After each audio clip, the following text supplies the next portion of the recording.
యోగాతో బరువు తగ్గటం సులభం కేవలం 21 రోజుల్లో.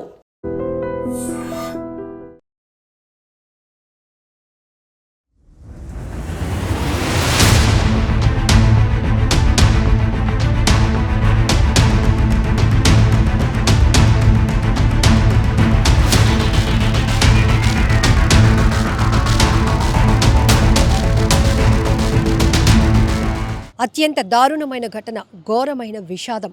ప్రకాశం జిల్లాలో జరిగిన ఈ దుర్ఘటన సంబంధించి వివరాలు చెప్పాలంటేనే ఒళ్ళు వణుకు పుడుతోంది. ఓ తండ్రి తన ముగ్గురు పిల్లల్ని అత్యంత దారుణంగా హత్య చేసి తాను కూడా పురుగుల మందు తాగి ఆత్మహత్య చేసుకున్నాడు.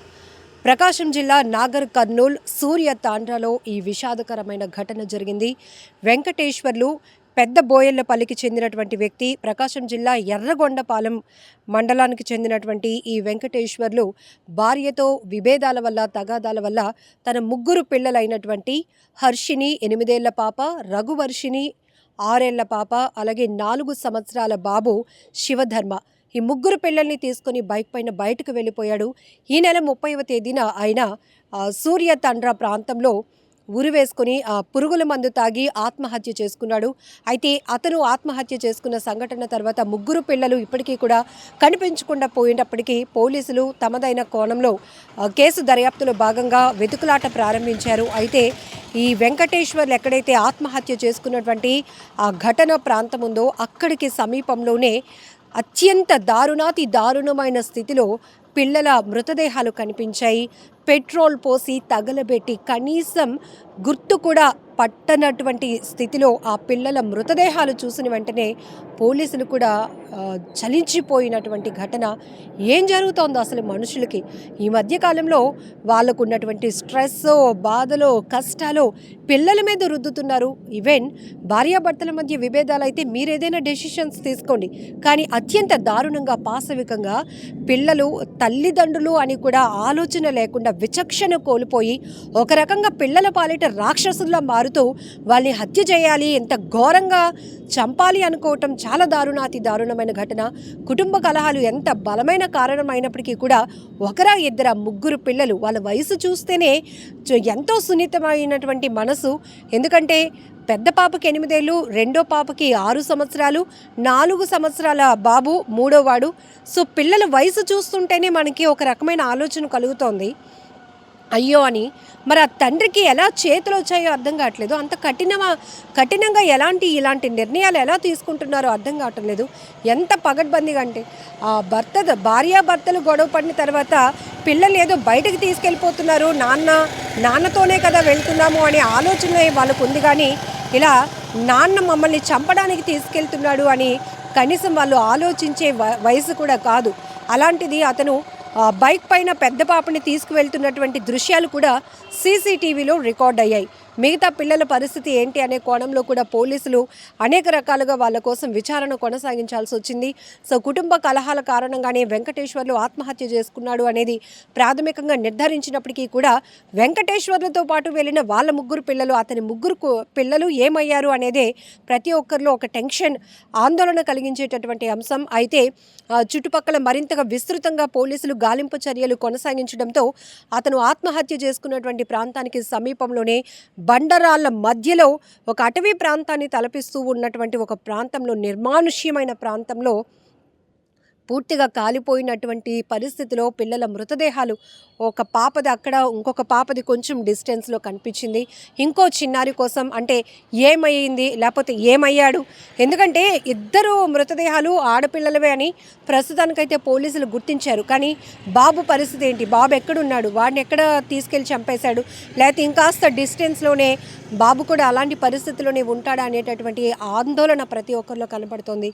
ఏదేమైనా కూడా ప్రకాశం జిల్లాలో ఘోరమైన ఘటన అనే ఇది చెప్పాలి. ఎందుకంటే తల్లిదండ్రులు అప్పుల బాధలు భరించలేకో, లేకపోతే వివాహేతర సంబంధాల వల్ల, లేకపోతే ఆర్థికపరమైన సంబంధాల వల్ల, కుటుంబాల మధ్య విభేదాల వల్ల, కారణం ఏదైనా కావచ్చు, వాళ్ళ కక్షలు పగలు పిల్లల మీద తీర్చుకోవటానికి ప్రయత్నం చేస్తున్నారు. చూడండి, ఇది చాలా దారుణాతి దారుణం.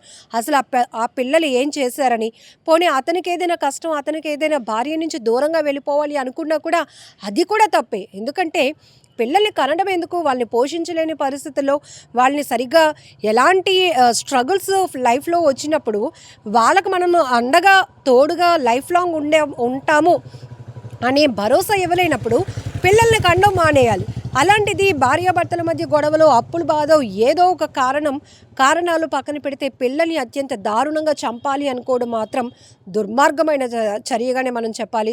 ఇక్కడ ముగ్గురు పిల్లని అత్యంత దారుణంగా పెట్రోల్ పోసి, అది కూడా ఏ పగ వల్లో ఎవడో చేశాడో అనుకుంటే వేరే విషయం, కన్న తండ్రే కన్న బిడ్డల్ని అలా పెట్రోల్ పోసేసి గుర్తుపట్టలేనంత స్థితిలో ఆ పిల్లల మృతదేహాలు కనిపిస్తున్న తీరే గుండెలు అదిరిపోయేలా చేస్తున్న, ప్రతి ఒక్కరిని చలించిపోతున్న విధంగా చేస్తున్నటువంటి దృశ్యాలు ఇవి. చాలా ఘోరం.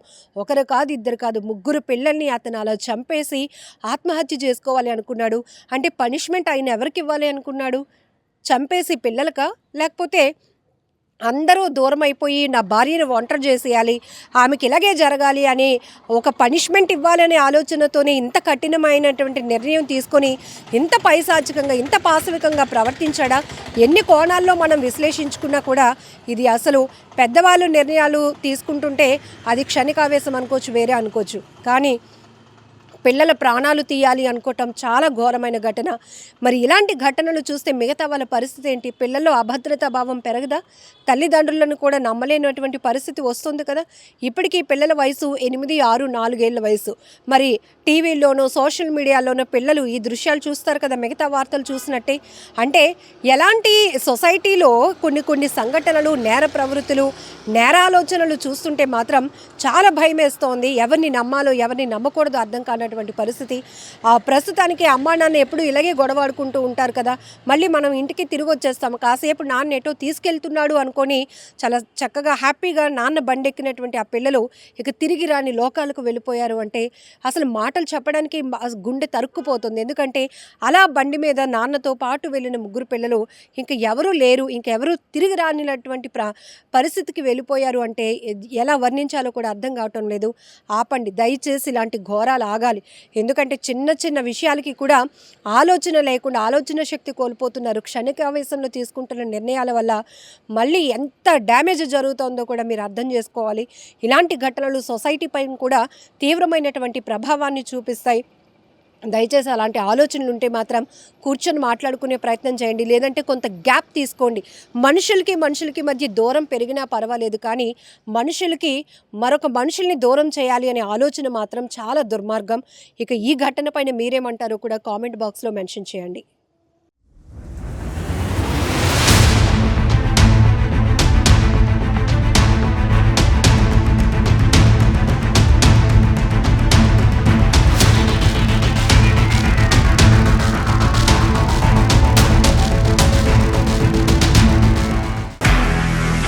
నిజంగా ప్రస్తుతం ఉన్నటువంటి సమాజం దేనికి ప్రయారిటీ ఇస్తుంది?